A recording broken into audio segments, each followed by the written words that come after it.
নারী বিষয়ক কমিশনের সুপারিশ বাতিলের দাবিতে জুমার নামাজের পর রামপুরা হাতিরঝিল থানা ইমাম খতিব উলামা পরিষদের মানববন্ধন।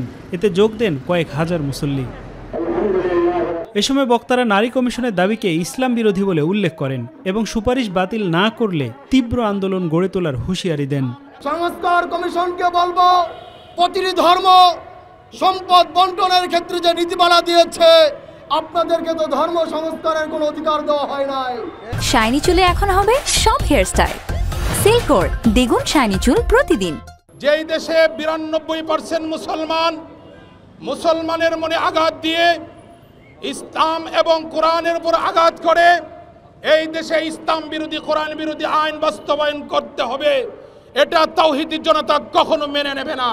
নির্বাচিত মুফতিগণের মাধ্যমে কমিশনের সুপারিশ যাচাই বাছাইয়ের দাবি জানিয়েছেন আন্দোলনকারীরা।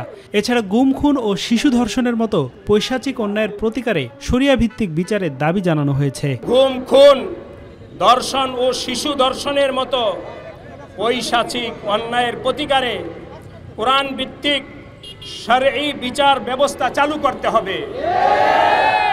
আফজাল হোসেন, মাই টিভি, ঢাকা।